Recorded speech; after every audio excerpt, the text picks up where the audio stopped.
And then we're going to educate you.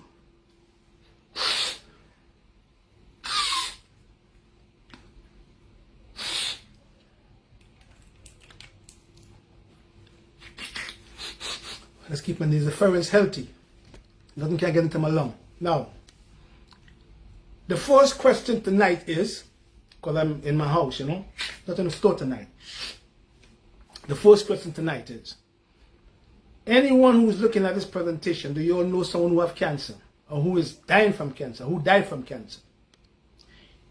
Anyone who's looking at this presentation tonight, answer the question. Is anyone in this presentation tonight know someone who has cancer? Or who died from cancer? Or who is taking chemotherapy and radiation for cancer? Yes, sir. Do anybody on this live tonight know anyone who is suffering from an autoimmune disease like lupus, scleroderma, muscular dystrophy, sarcoidosis? Is anyone on this watching this program tonight know someone, yeah, who is suffering from acid reflux, GERD, colitis, Crohn's disease, irritable bowel syndrome, duodenum ulcers, gastritis, H. pylori bacteria, heartburn?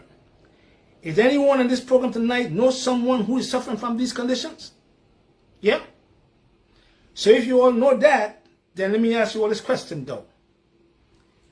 How come we develop these conditions and we were not born with them? Yeah? We acquired these conditions. Yeah? So the next question is, how many people died in 1918 to 1920 from the Spanish flu? Which didn't start in Spain. You understand? It didn't start in Spain. It started in America. But because Spain was the first country to admit that there was a virus in Spain, they call it the Spanish flu, but it's not the Spanish, it didn't start in Spain. Yeah? So, 50 million people or more died from the Spanish flu.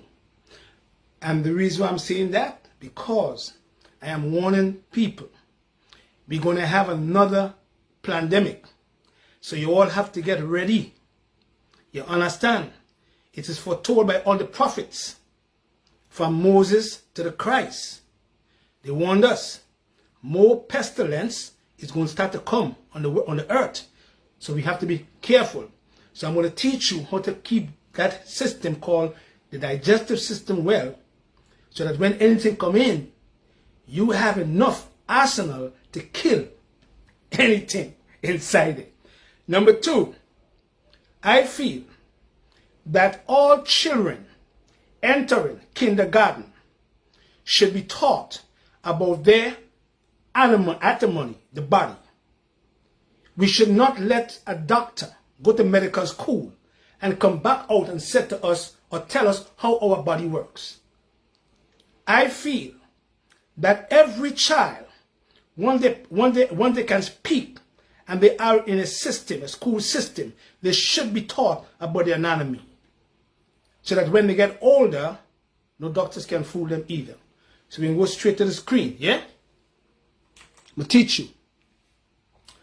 What we're going to talk about tonight is troubles in the digestive system and how you can repair them, because there are different troubles there.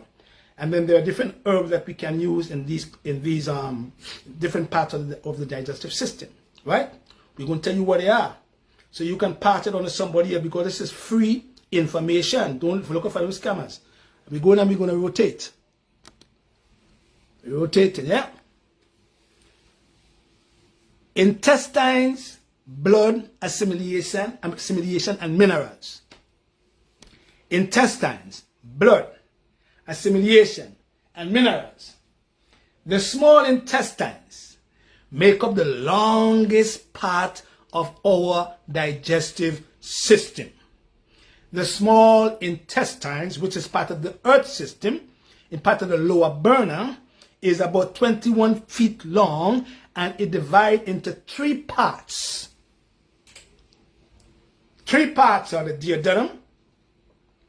Next one is the jejunum. And the next one is called the ileum.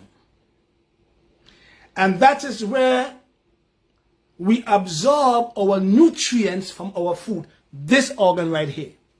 We don't absorb in the stomach at all. We only absorb here. Yeah? Down in this organ, absorb our nutrients. Any troubles that we have in the small intestines will affect the nutritional state. Yeah? Causing us to become deficient and causing us to get malabsorption. And once we start having troubles in the duodenum and we have duodenum ulcers, that problem or disorder in this organ can cause stress. And once we are stressed, then we would not be able to what? To absorb properly. That's how this guy works. And that's why I said before that we have to teach our young children about these organs, how they work, so that no one can fool you. Now, in the ileum, there's a pH in the ileum of 6.5. Very acidic. But when the food is moved from the stomach, when the food is moved from the stomach, right here, and it goes into the small intestines, that food in the small intestines will start to cause what we call an acid terrain in this organ.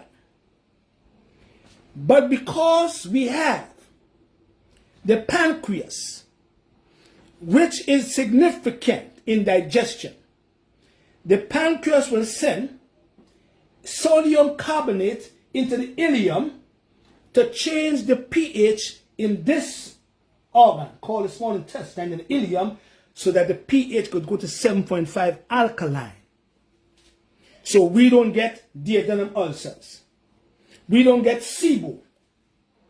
We don't get all these trouble in this organ. We're supposed to what? Assimilate our nutrients and absorb it and remove the good from the bad and send the good into the portal vessel and the bad into this guy called the sewage system, because he is also part of the digestive system, but he is a garbage collector. So this guy will take out all the nutrients and he say, you know what, Patrick, you eating good, so I am going to remove the nutrients and send it into the portal vessel, and then I'm going to send all the garbage into him, because that's all he does, collect garbage. You follow me now? Now, once we start having troubles in this guy, called it the stomach, which is the processor of your foods, that problem that we have in the middle burner called the stomach is going to spill that problem way down into this guy called the small intestines, and then he is going to spill it also down into the large intestines. And then when you spill it down there, you start having all these troubles that it tell you cannot repair, because they are all called inflammation. So you start having acid reflux. You start having intestinal rumbling. You start getting Crohn's disease. You start getting IBS. You all can see the board. Let me put it up. Let me fix my screen properly so you all can see. You all start getting indigestion. You all start getting mucus colitis. You start getting ulcerative colitis. Ulcerative colitis. We start getting diverticulitis. We start getting heartburn. We start getting gastritis. You see that? Itis, itis, itis, itis, itis, itis. Inflammation. You see what I'm saying? And then they come and say to you, well, you know, you have so many troubles in this area here. We're going to give you some Dicar, or we're going to give you some Tagamet, or we're going to give you some Zantac, or you're going to take some Pepto-Bismol. But you did not know or were taught how to fix this guy. Now we're looking at the gastric fundus, which is the upper layer. Okay, hope you all can see now. Let me put it over here a little bit. Wonderful. The gastric fundus is the upper layer of our stomach. And that's where all the food goes, and liquid also. And this part of the stomach expands when we eat the food so that it could cause you to process better. Yeah, we call it good digestion. But if the stomach cannot process and it cannot digest, because I'm going to show you what you're doing to your stomach to kill it eventually, you're going to start having all these conditions over here that they say cannot be repaired. Ileitis, diverticulitis, acid reflux, Crohn's disease, hypochlorhydria, hyperchlorhydria, achlorhydria. All these things you start having in there because you know why? Because you were not taught how to take care of them guys. Him, and him. The small intestine. So let's show you how to fix it. Now, I want you now to look at these foods over here. These foods here are incompatible together. They're not supposed to be used together at all. Yeah? This is the sweet fruit and this is the acid fruit. So you're not supposed to mix an acid fruit with a sweet fruit because you're going to spoil digestion and you're going to cause troubles in your digestive system, especially the upper burner or the middle burner. These foods are compatible. You understand? Because this is a subacid and this is a sweet fruit. Yeah? So you're not supposed to use an apple, yeah, with all them acid, but you can get away with using this food with this foods. And you can also get away using this food, which are grapes, with these foods. But you're not supposed to use this food with this food. But you can use this food called cherry with this food. Are you following me? Because these citrus fruits are families. They have the same seeds. You understand? But you can also mix this food, which is a grape, with what? With a sweet fruit. And you can also mix a subacid fruit with a sweet fruit. You see what I'm saying?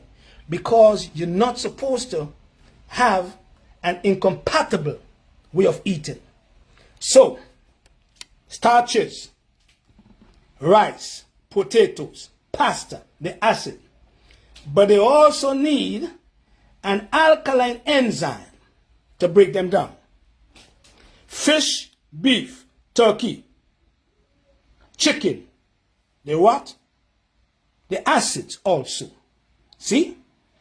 So usually we were taught so wrong to eat them together.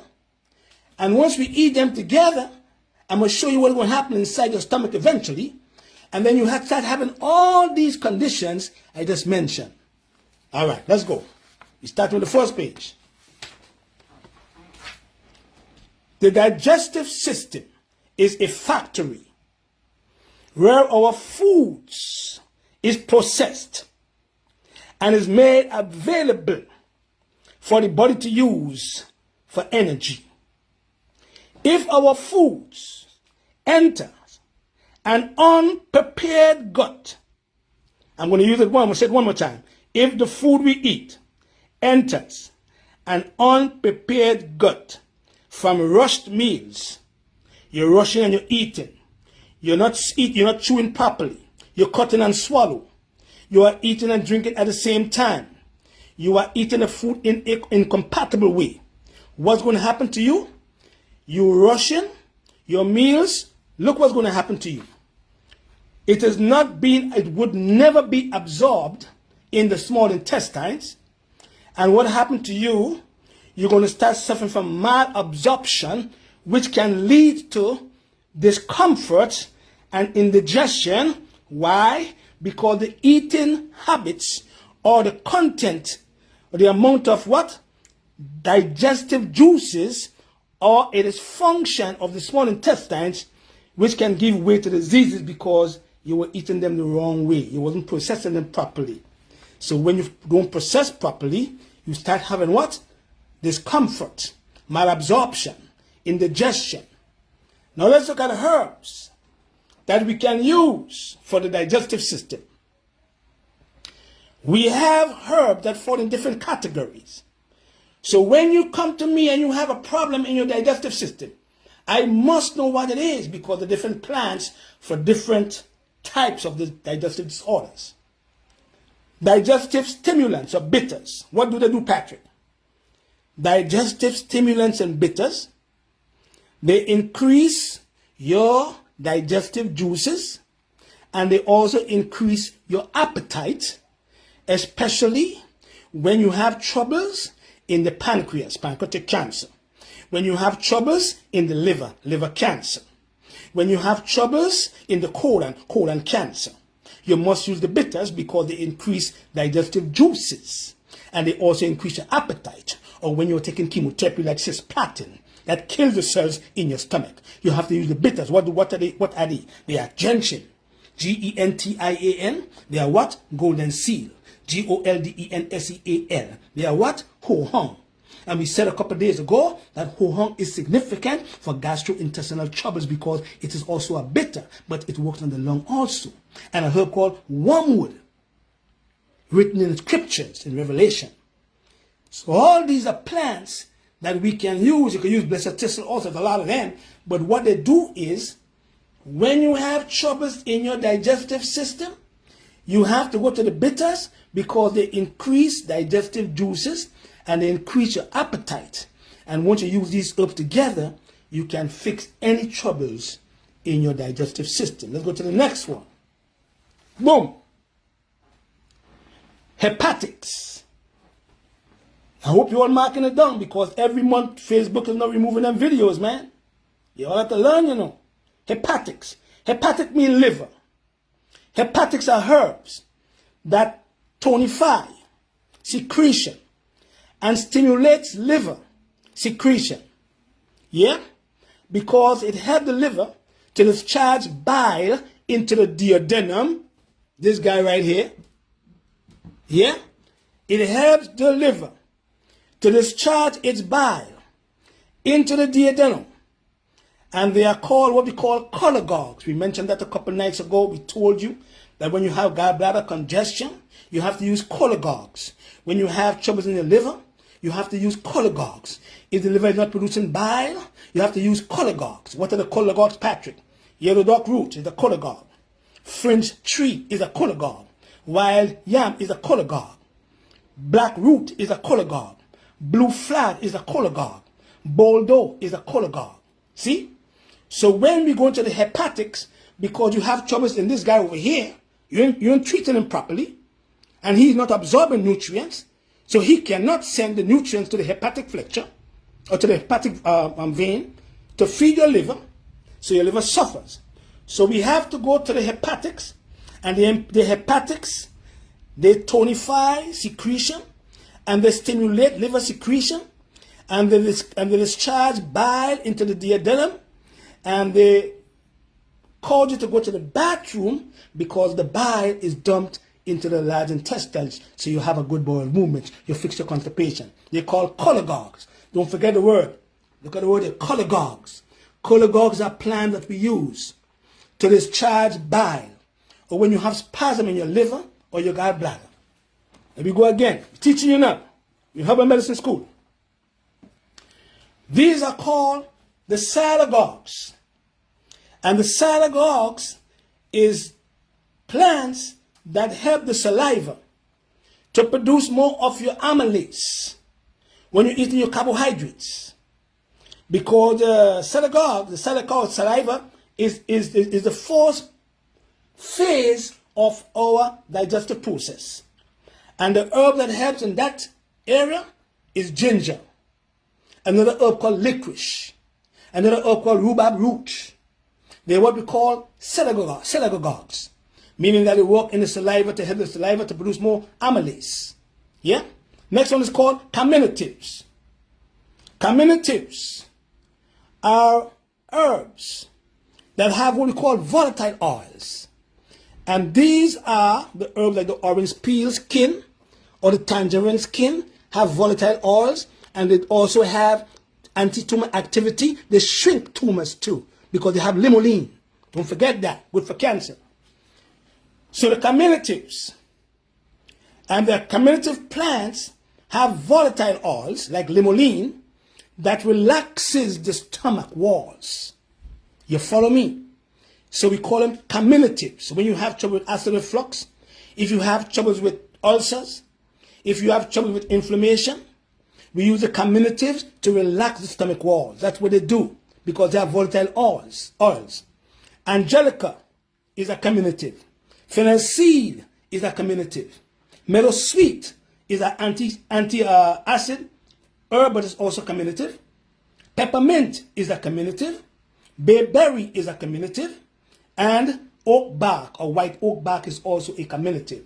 So we have to know what is going on in your digestive system in order for us to use either the cholagogues or the carminatives. We're going to talk about that in a little while. We're teaching you now. Astringents. Astringents are plants that contract the cell walls in your stomach. I want to say it one more time. Astringent plants. They are plants that contract the cell walls in your stomach, making the cell walls and tissues firm while preventing any discharge from the tissues in your stomach walls. Yeah? Especially when you have ulcers, gastric ulcers, duodenum ulcers, yeah? Mucus colitis, ulcerative colitis. You must use astringent plants. Yeah? And these herbs are oat bark, cransbill. It was called American cransbill. Look at right here. American cransbill. Yeah? Golden seed, bayberry. They are what we call astringent plants. And what they do, don't forget, they help to contract the cell walls, making the cell wall become strong and firm while preventing any discharge from the tissues, like blood. You have to learn them things. See, we're teaching you. Then you have the antispasmodics. And the antispasmodics do what? They relaxes the nervous system. Especially when you have nervous tension in your stomach. Because you have nerves in your stomach also. So the antispasmodics, they relax the nervous tension that cause what? Digestive colic or spasm in your stomach. What are they, Patrick? They're hops, lobelia, skullcap, mistletoe. You're learning tonight about good herbal medicine. They will also help the vagus nerve, especially skullcap. Skullcap is going to help the vagus nerve so that the vagus nerve could normalize the function of your digestive system. Yeah? Using the astringent plants, the carminative plants, and the antispasmodic plants if there is spasm in your digestive system. Let's go again. One more time. The mulsens. The mulsens plants are significant because what do they do, Patrick? The mulsen plants don't work as the astringent plants because they soothe and they protect. I'm going to use the word protect. The mulsen plants soothe and they protect the walls of your stomach, of your intestines, while they are healing your mucous membranes, preventing the mucous membranes from producing too much mucin. The mulsin does that. Don't forget, they soothe and they protect while healing the membranes, especially if you have ulcers. What are they, Patrick? Herbs, slippery elm, marshmallow, oat straw, hops, sea moss, Yeah, we call them the mulcent plants. So they all have the ability to heal your digestive troubles if you know how to use them. Then we have the antimicrobial plants. What do they do, Patrick? If you have the H. pylori bacteria in your stomach, and if you have gastritis, and if the upper part of the stomach called the gastric fundus is infected, because the gastric fundus in the upper part of the stomach is supposed to have a pH of 3.5, but sometimes it is there to kill what? Bacteria from your foods. You see? But if the bacteria is enormous, and it comes out, and it goes down in the lower part of the stomach walls, going into this guy over here now, we have to use the antimicrobial plants. And what do? They deal with any form of infection that can cause your digestive troubles to give you problems. Yeah? And if you do have a weakened digestive system, and there is troubles in the digestive tract with lots of bacteria, we use the antimicrobial plants to kill the infection. Yeah? And what it does, while killing the infection, it causes the digestive troubles to go away because it strengthens the digestive system while killing the microbes. What are the herbs? Thyme, garlic, myrrh, frankincense, echinacea, golden seal. Those are what we call the mulcent, those are what we call antimicrobial plants. So you have to know what is going on in your stomach in order for you to fix it. Digestive disorders, constipation is one of them. Once you are having troubles over here, you're going to have troubles in the large intestine. You're going to get constipated. Yeah? And because the large intestine is part of the digestive system, we have to work on 4 of them because they are brothers and sisters. So we must go back to the stomach. Herbs, boldo, barberry, ginger, cascara, turkey rhubarb, dandelion root, licorice, or another herb called yellow root that help the liver to produce more bile to fix your constipation. Because if you don't fix your constipation, you're going to get SIBO. If you don't fix your constipation, you're going to get troubles in your liver. If you don't fix your constipation, you're going to get troubles in the upper digestive system. If you don't fix your constipation, you're going to have troubles in your brain.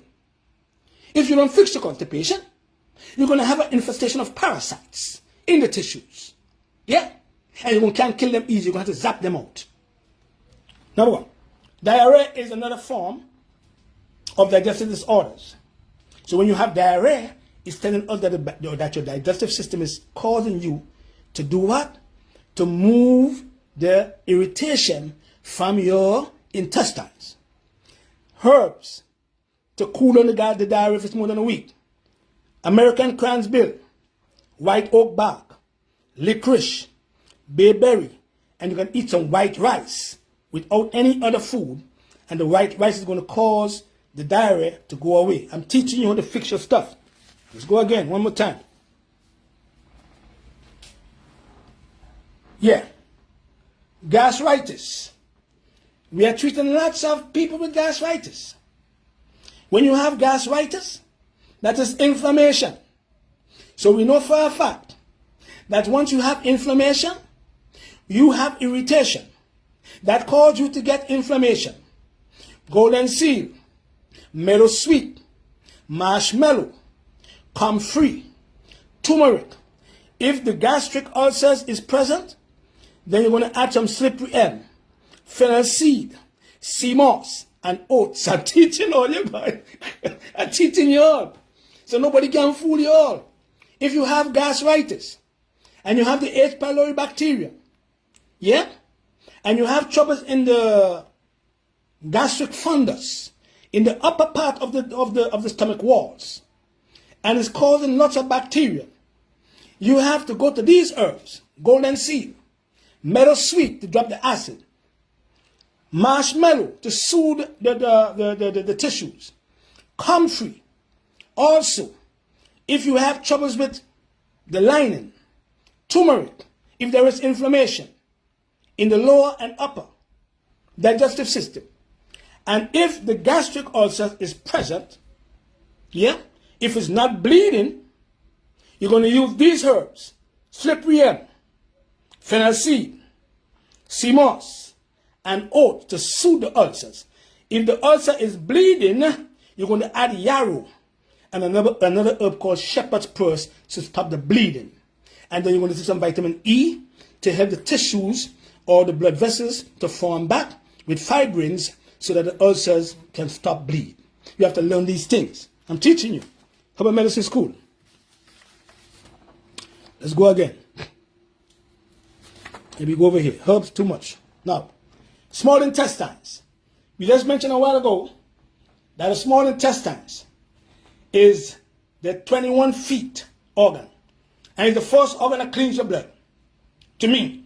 Because that's where you digest. That's where you assimilate and you absorb nutrients. Yeah?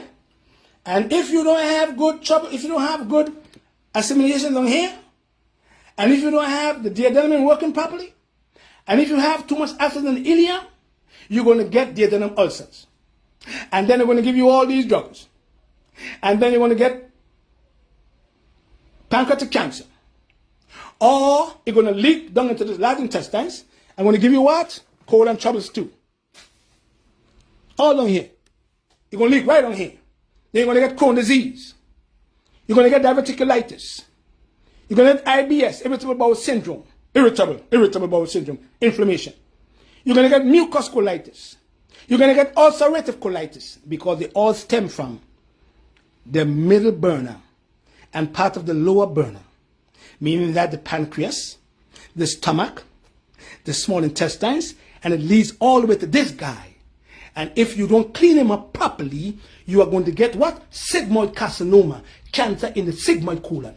And if you don't clean him up properly again, you're going to get what? Hemorrhoids down here.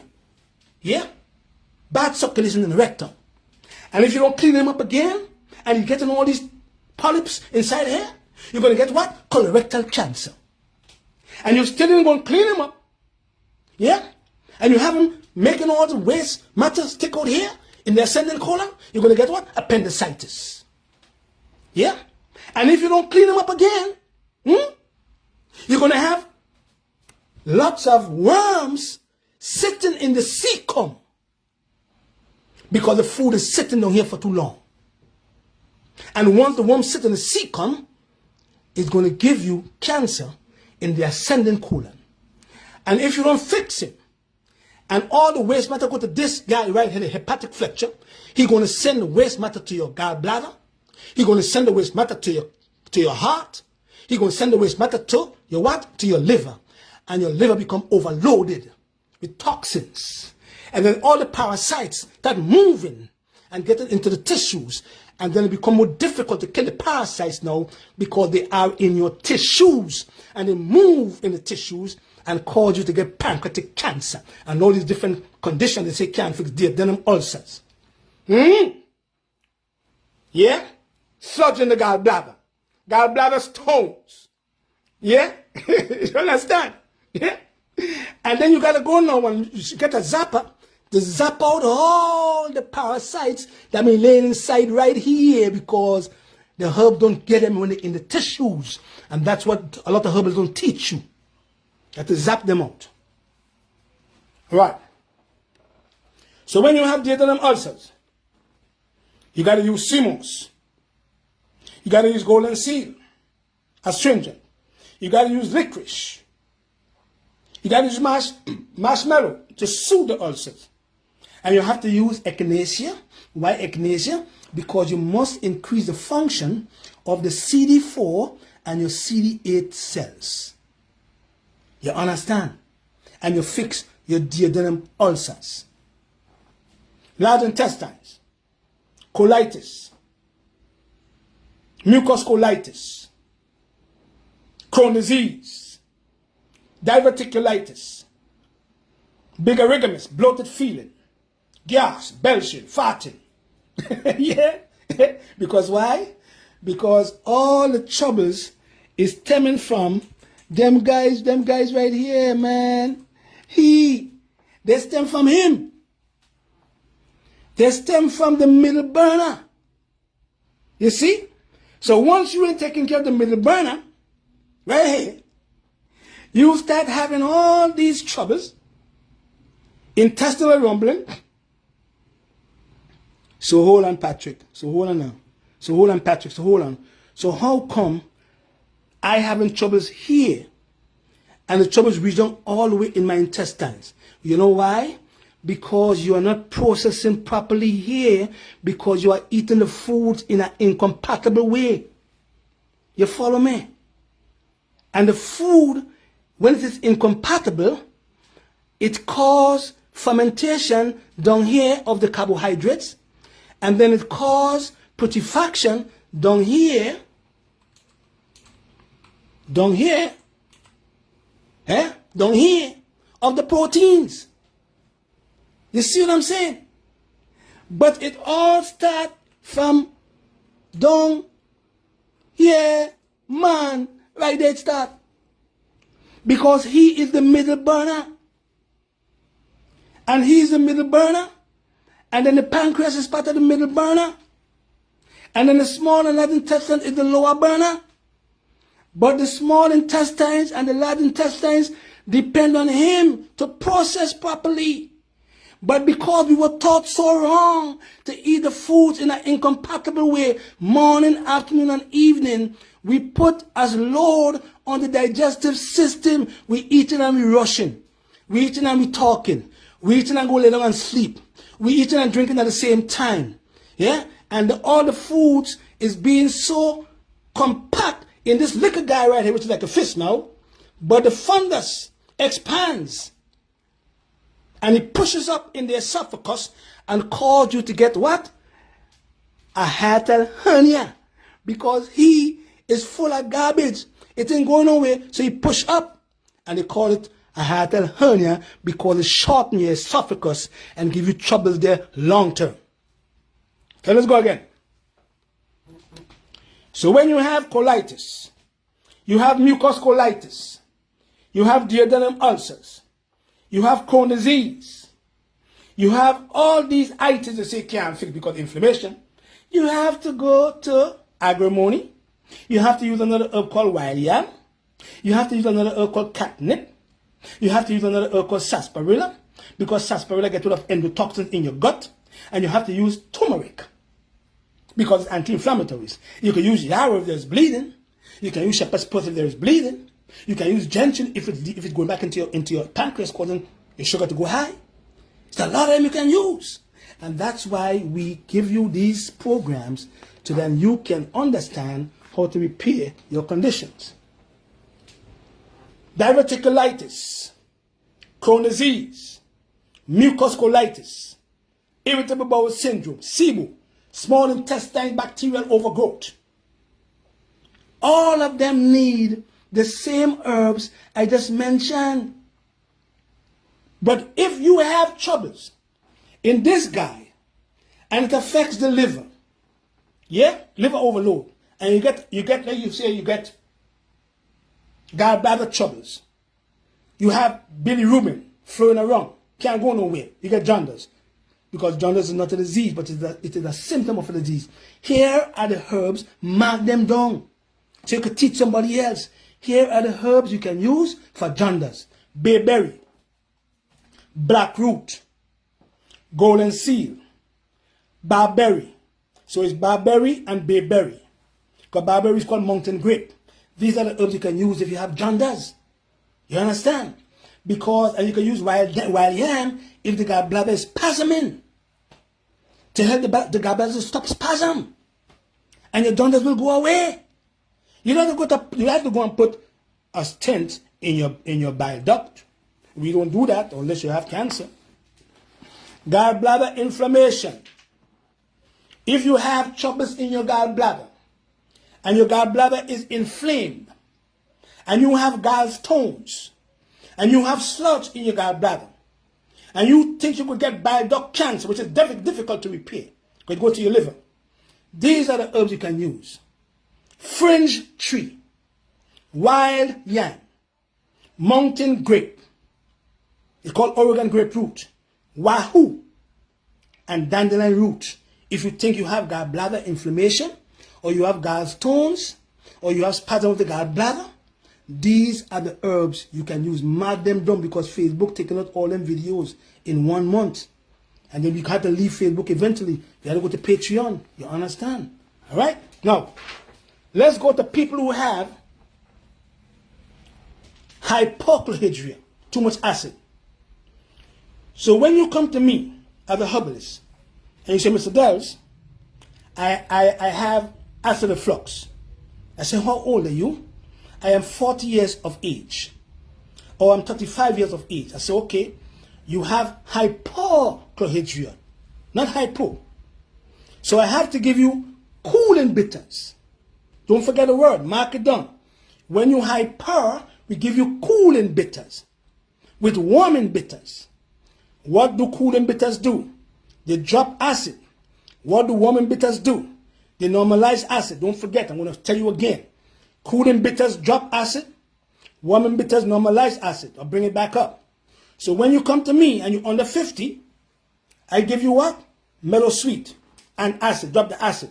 I give you what? Fennel seed, carminative. I give you what? Chamomile, carminative. I give you what? Angelica, carminative. I give you what? Turmeric, inflammatory, warming bitter. I give you what? Peppermint, carminative. I give you what? Ho hong, to work down in the bottom of the intestines. I give you what? Betaine. And betaine is significant because it helps to what? To drop your acid. And I give you licorice. If you have hypochlorhydria and you're under 50. Yeah? And then I said to you, go home, clean your system out, combine your foods properly, have the food moving from one place to the next, the exact time, using these herbs, and they will fix your acid reflux if you are under 50. Because mellow sweet drop the acid, and when the acid drops to the exact pH in the stomach, turmeric is a warming bitter. It normalizes back the stomach acid. We call it DOPA, DOPA. Mark it down for me. DOPA, D-O-P-A, DOPA. DOPA means we use the cooling bitters with the warming bitters, and when the cooling bitters drop the acid and it reaches a certain pH in the stomach walls, the turmeric say, okay, mellow sweet, you drop the acid already now to a certain number, 3.5, let's keep it right there. And the turmeric normalizes the acid in your stomach. So you don't, oh, God is great. Them plants, that's how they work. You understand? Let's look at the next one now. This is for people who is under 50. Herbs for achlorhydria. Now if you come to Patrick there, and you say, Patrick, I have burning in my stomach. The doctor said I have acid. I said, how old are you? Oh, Patrick, I'm 55. I'm 60. I said, what did the doctor give you? He gave me Dica. I said, he's crazy. Why, Patrick? Why he's crazy? Because you are over 50, and because you're over 50, you are not producing 50% of the acid that is produced in your stomach, because there is an enzyme called the pituitary enzyme that deals with acid in the stomach walls. And when you get older, it don't produce lots of acid. So you get achlorhydria when you pass the age of 50. But because they know better, they give you antacid still. They give you Tagamet still. They give you Dica still. They give you Zantac still. They give you Nixon, the one from the sky. The purple pill coming down from the sky. And then you feel good because you're over 50 and you're feeling good now because them pills he giving you, it make you feel good. But he is damaging your digestive tract because now he is not causing you to break down your protein foods because your acid is gone because he dropped it too much. That's how he works. Because he know better.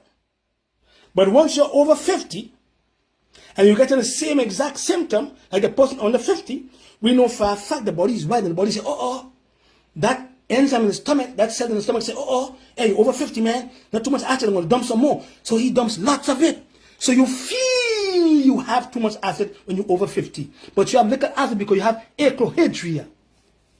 Orange peel, dandelion root, artichoke leaf, turmeric, warming bitters, peppermint, angelica.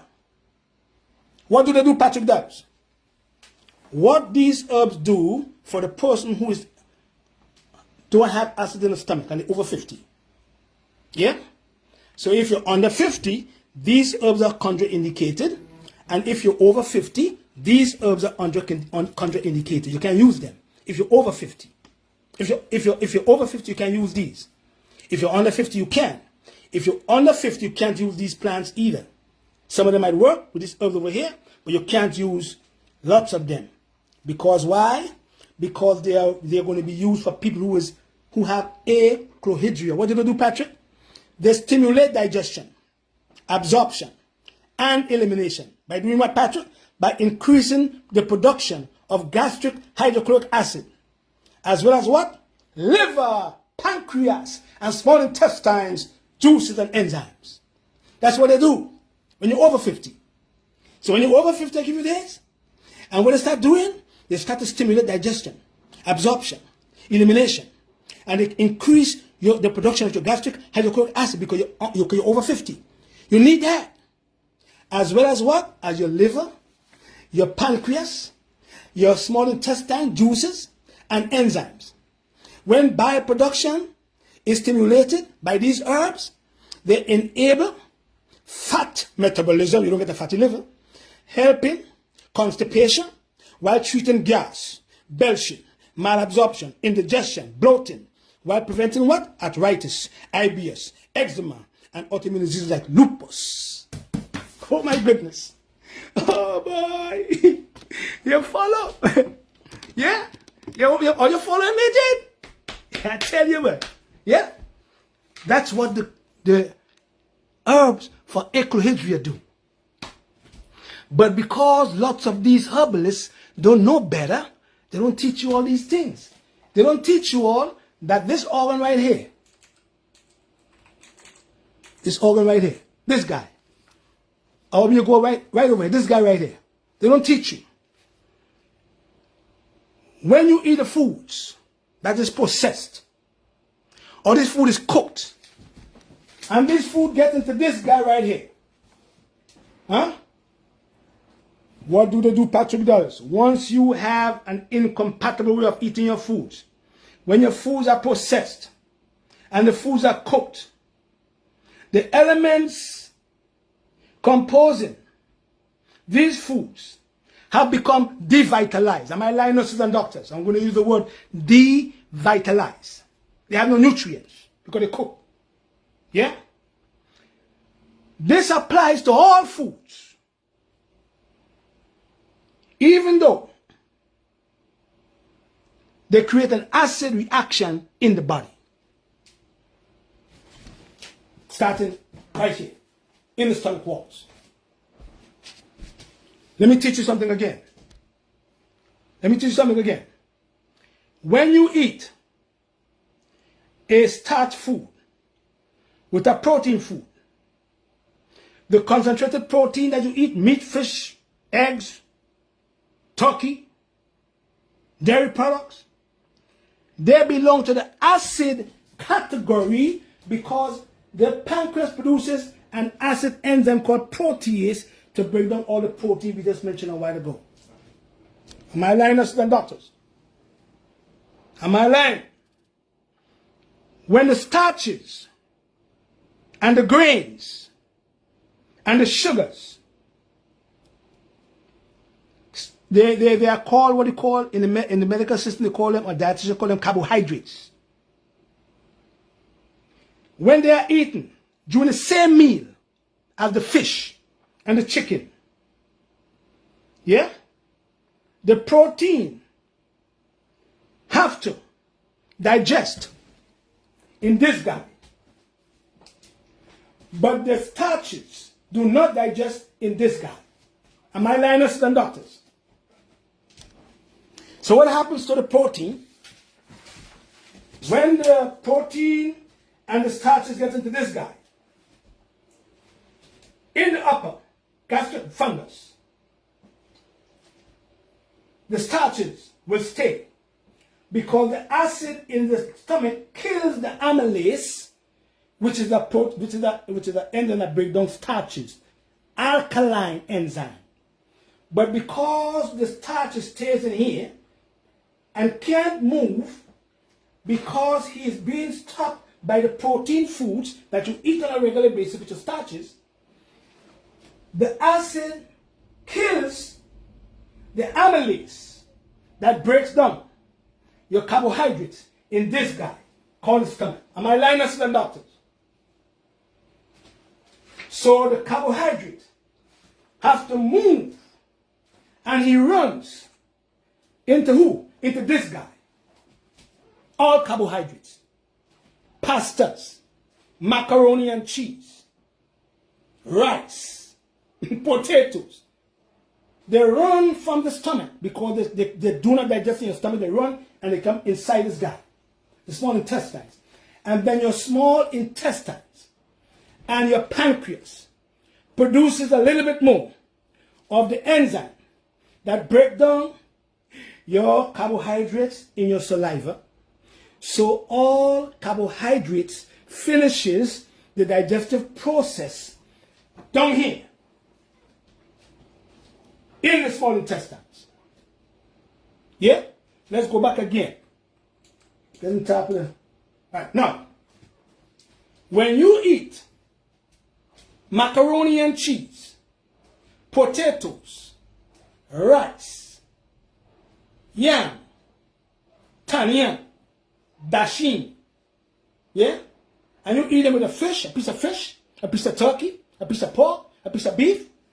Once the both of them get over here, the protein slows up the starch. So the starch stays. And he can't move because the acid kills him. So you have to wait for the protein to digest. And while he's waiting, he's causing fermentation.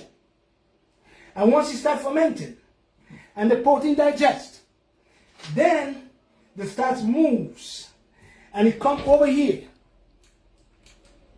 He comes back over here and he starts to finish the digestive process in here. The only problem is he is full of acids and he's full of fermentation. And while he is inside here,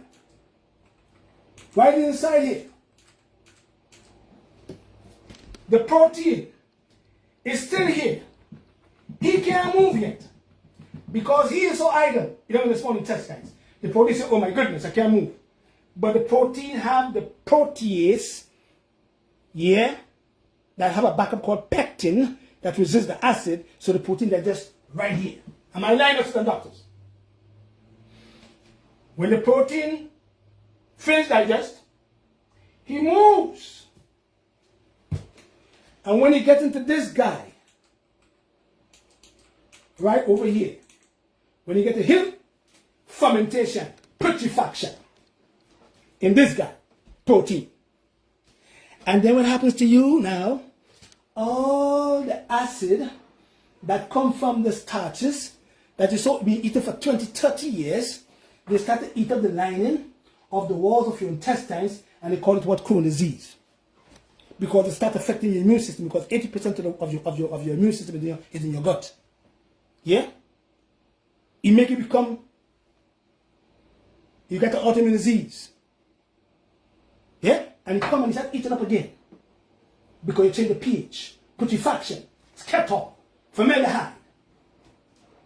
And then you try to figure out, hey doc, I have a, instead of doing colonoscopy. Colonoscopy proves that you have polyps in your colon and you have all these troubles in the middle burner and the lower burner. And then you're going to take all these pills. And he said to you, okay, go back and eat the food you eat on a regular basis. So you go back eating the same foods. And you get more trouble because your arthritis come back. Are you following me? You follow me? Yeah? You don't fix your troubles. So once you are suffering from acid reflux, you must use the foods in a compatible way so that they don't cause a traffic jam between the small intestines and the large intestines.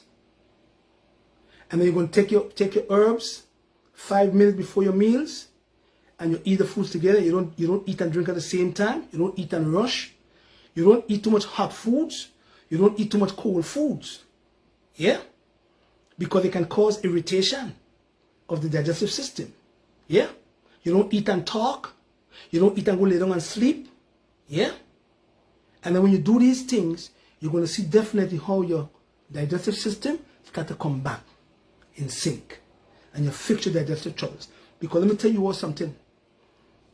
If you don't fix your digestive system, a disease is going to leak and go someplace else. Patrick have iron stomach. Yes, you have an iron stomach, that's all good, you know. I could eat anything, okay. But you have arthritis though. You got gout. You got high blood pressure. You got heart troubles. You got brain fog. But you can eat anything. Because you have an iron stomach. Oh yeah. But you got pain in your joints. You got to go and do joint replacement. You got the hip troubles. You see what I'm saying to you? So the disorder will look for the weakest link, and when it goes there, then you have the trouble. So what I'm saying to people is you have to re-educate all yourself. Because them dietitians lying to you all. All them dietitians in Grenada, them are some liars. Liars. Go back and learn. You're all dietitians obsolete. I don't care what you want to tell me how arrogant and yes, let me say arrogant and be able to teach all you. The pyramid diet that it taught us in the beginning is an obsolete diet, is an acid diet. You're not supposed to eat 6 food groups in one plate, like we have it in the Caribbean countries. Not supposed to do that. You see what I'm saying?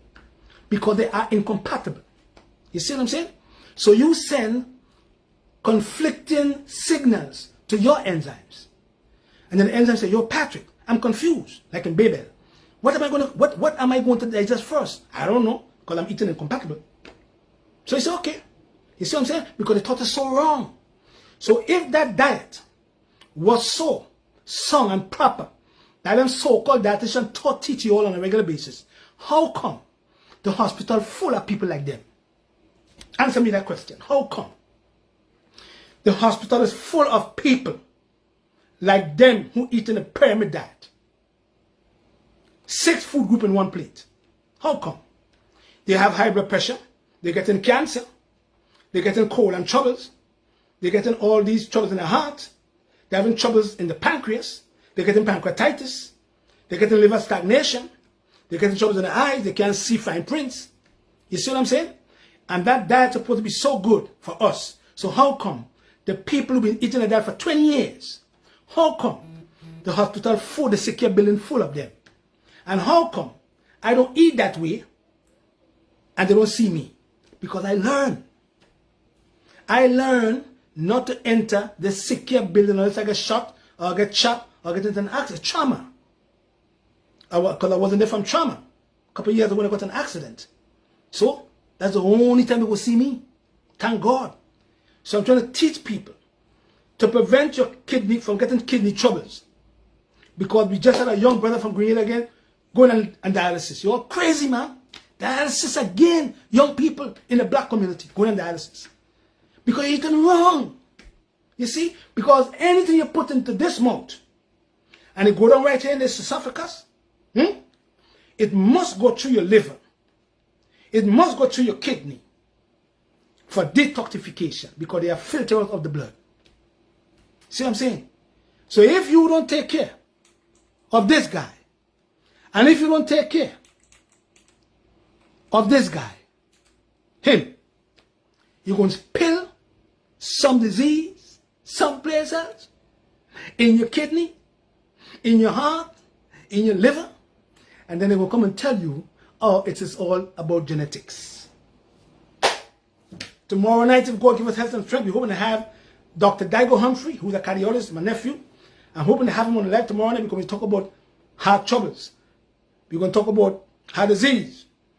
We're going to talk about mitral valve prolapse, how you can fix mitral valve prolapse. We're going to talk about left ventricular hypertrophy.